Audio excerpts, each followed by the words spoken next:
नमस्कार दोस्तों। आइए आज हम बात करेंगे।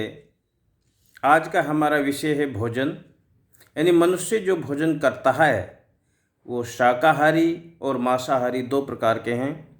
कौन सा भोजन हमें करना है, कौन सा अच्छा है, इसी का आज निर्णय करेंगे।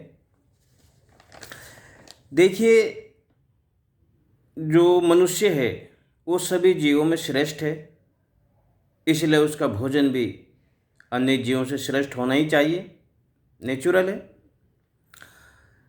जैसे कार और बाइक को चलाने के लिए ईंधन की ज़रूरत पड़ती है, उसी प्रकार इस मनुष्य के जीवन को चलाने के लिए फ्यूल ईंधन की ज़रूरत पड़ती है, जिसे हम भोजन कहते हैं। जैसे ट्रक, बस और ट्रैक्टर में डीजल प्रयोग होता है, और अच्छे इंजन होते हैं जैसे कार है, बाइक है, उसमें पेट्रोल इंजन प्रयोग होता है। और अच्छे सुपर इंजन है जैसे हवाई जहाज़, तो उनमें सुपर फाइन पेट्रोल यूज होता है। इसी प्रकार मनुष्य चूँकि सब्जियों में श्रेष्ठ है, इसके लिए इसका भोजन भी श्रेष्ठ और अच्छा होना चाहिए ना। बस इसी के बारे में हम चर्चा करेंगे। तो सबसे पहले हम बात करते हैं मांसाहारी, जो मांस का भोजन करते हैं। देखिए, मांसाहारी भोजन करने वाले लोगों का ये कहना है कि मांसाहारी भोजन में आयरन और विटामिन B12 प्रचुर मात्रा में होता है, और ये बात सही भी है। ये दोनों शरीर में खून बढ़ाने का काम करते हैं और शरीर का टेम्परेचर मेंटेन करने के काम आता है। उनका कहना सही है, लेकिन यही दोनों चीज़ें आयरन और विटामिन B12 आपको दूध, दही, पनीर और इससे बनने वाले व्यंजनों में बहुतायत मात्रा में यानी प्रचुर मात्रा में मांस की तरह ही प्राप्त हो जाएगा। दूसरा दलील देते हैं मांसाहारी कि जिंक की कमी को दूर करता है, यानी मीट में हमें जिंक की उपलब्धता मिलती है और ये शरीर की प्रतिरोधक क्षमता को बढ़ाता है। बिल्कुल सही है उनका। लेकिन यही जिंक की पूर्ति आप फलियां वाली सब्जी, चना, सेम और मसूर की दाल खाकर भी आप जिंक की प्राप्तता यानी बाहुल्यता बढ़ा सकते हैं। फिर कहते हैं कि प्रोटीन और एमिनो एसिड की प्रचुर मात्रा होती है मीट में, जो कि मानसिक शक्ति के लिए बहुत ज़रूरी है।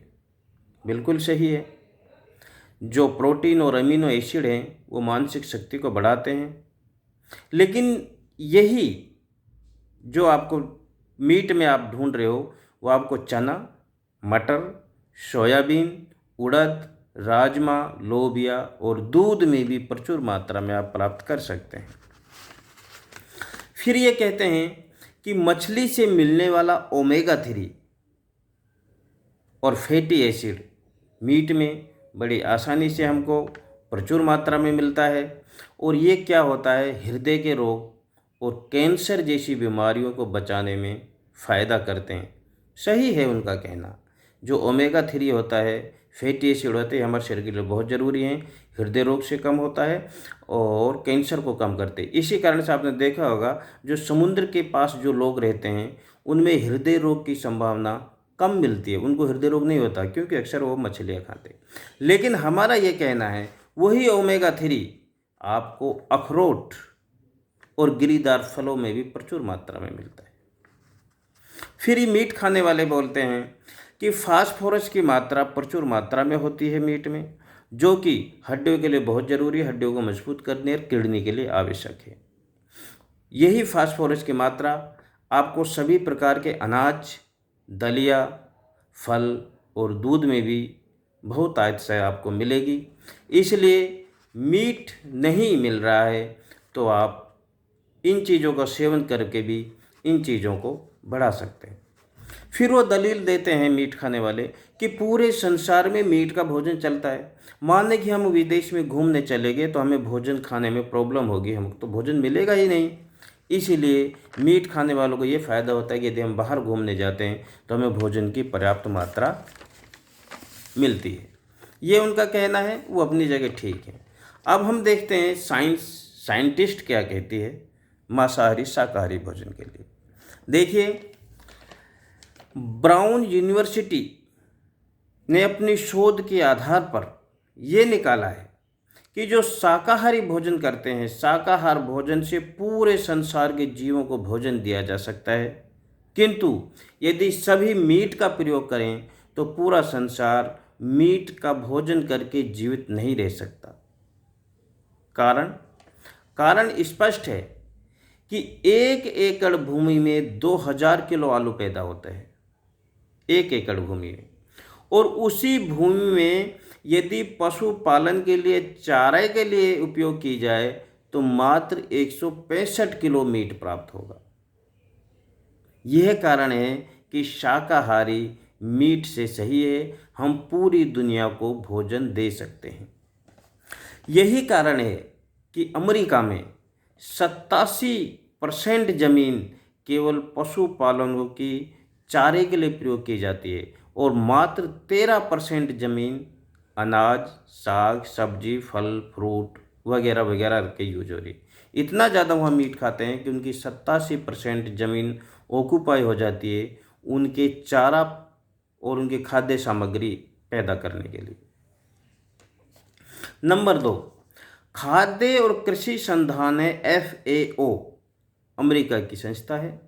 उसने कहा है कि मीट के लिए पाले जाने वाले पशुओं से होने वाले खतरों से भी उन्होंने अवगत कराया और उसकी तरफ ध्यान आकर्षित किया।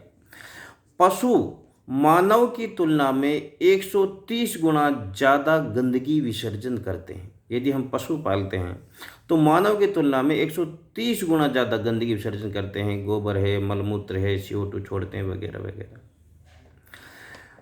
पशुओं के गोबर से जो कार्बन डाइऑक्साइड निकलती है वो ग्रीन हाउस के लिए कुप्रभाव, गलत प्रभाव डालती है, यानी हानि पहुंचाती है। पशुओं के चारे में के उत्पन्न करने के लिए उसके लिए केमिकल, खाद्य, उर्वरक वगैरह जो डाले जाते हैं, केमिकल डाले जाते हैं, अधिक मात्रा में प्रयोग किया जाता है, जिसकी वजह से जो बारिश होती है वो तेजाब वाली बारिश होती है कि उनके लिए केमिकल प्रयोग किए जाते हैं। मांस उत्पन्न जो उद्योग हैं, जो मांस का उत्पादन करते हैं, वो पानी को सबसे ज़्यादा दूषित करते हैं। जो पानी के स्रोत हैं उनको दूषित कर देते हैं। अमेरिका की एक सूअर की कंपनी है जो मीट पैक करने का काम करती है, सूअर का मीट पैक करती है अमेरिका की एक कंपनी। उस कंपनी से जो प्रदूषण होता है वो 12,000 गांव की आबादी वाले एक कस्बे से भी ज़्यादा होता है। इतनी गंदगी एक 12,000 की आबादी वाला कस्बा नहीं करता, जितनी गंदगी, प्रदूषण वो अकेला प्लांट करता है। देखिए, दुनिया का 1/4 प्रदूषण मांस से होता है। यदि आज पूरी दुनिया मांस को छोड़कर शाकाहार हो जाए तो 70% प्रदूषण खत्म हो जाए। अब आइए, WHO, विश्व स्वास्थ्य संगठन क्या कहता है?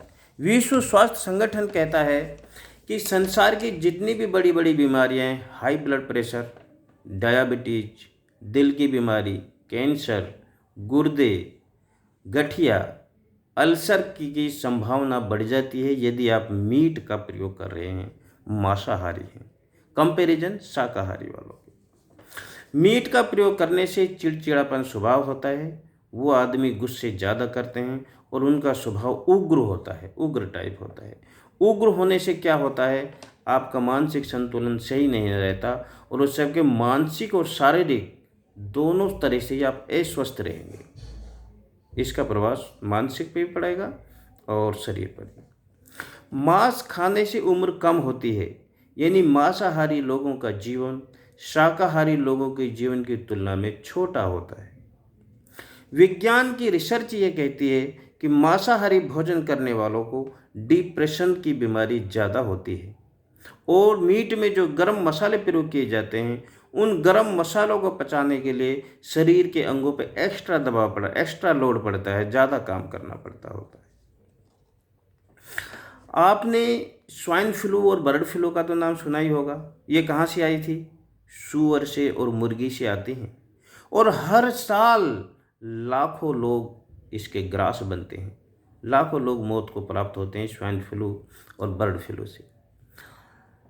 तो हमारा ये कहना है, अब मैं अपना निजी आपको विचार बताता हूँ। हमारा ये कहना है, नंबर 1, यदि आप छोड़ सकते हैं तो बहुत ही अच्छा है, शाकाहारी बनिए।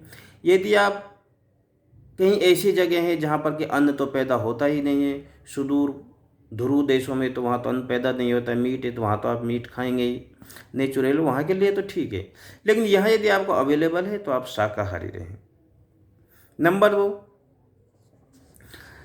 देखिए एक खुशखबरी है आपके लिए, आजकल नकली मीट भी आने लगा है। मानिएगा अब इतने आदी हो गए हैं कि हम छोड़ ही नहीं सकते। तो नकली जानवरों को मीट के करके बड़े बड़े रेस्टोरेंट खुल गए हैं। ये नई टेक्नोलॉजी से साइंस ने नया मीट बनाया है, और ये मीट में उतना ही प्रोटीन, उतने ही सारे विटामिन और वही टेस्ट आपको मिलेगा। लेकिन ये बनाया गया है विटामिन्स, दाल के विटामिनों से, दूध के, पनीर में जो मिलती हैं उससे, यानी कृत्रिम बनाया हुआ है। लेकिन आपको वही सब इसमें विटामिन्स, टेस्ट सब मिलेगा जो कि मीट जैसा होता है, आप वो खा सकते हैं। अभी कुछ कुछ बड़े बड़े शहरों में, दिल्ली है, फरीदाबाद है, बेंगलोर है, ऐसे खुले हैं, और धीरे धीरे ये बढ़ जाएंगे, जो कि इसके कंपनी प्लांट भी ज़्यादा बढ़ने लगेंगे, लोग इसको लाइक कर रहे हैं। अच्छा, भोजन जो हम आज खा रहे हैं, क्या हमको मालूम होता है कि आज ही हमको इसकी एनर्जी मिल रहा है? नहीं। आज जो हम 100 ग्राम भोजन करते हैं, 100 कतरा खाते हैं, तो उसका 1 कतरा रस बनता है, और 100 कतरे रस से 1 कतरा खून बनता है। 100 कतरे खून से 1 कतरा वीर्य बनता है, और 100 कतरे वीर्य से 1 कतरा अस्थि मज्जा बनता है। ये है हमारा जीवन, अस्थि मज्जा जो हड्डियों के बीच में होता है, इससे हमारा जीवन चलता है। तो हमें इसको बनाने पे ध्यान देना है। ऐसा नहीं है कि हम इधर उधर भागें और बीमारियां एकत्रित कर लें गलत चीज़ खा के। तो मैं आपको यही सलाह दूंगा, अच्छा भोजन करें, स्वस्थ रहें, ऐसा भोजन करें जिससे स्वास्थ्य पे भी, शरीर तो स्वस्थ रहे लेकिन मानसिक स्वस्थ रहें, हम मन से भी स्वस्थ रहें, वो भोजन सर्वोपरि है। तो अब आपको सोचना है आपको क्या करना है। आज के एपिसोड में इतना ही। Thank you. जय हिंद।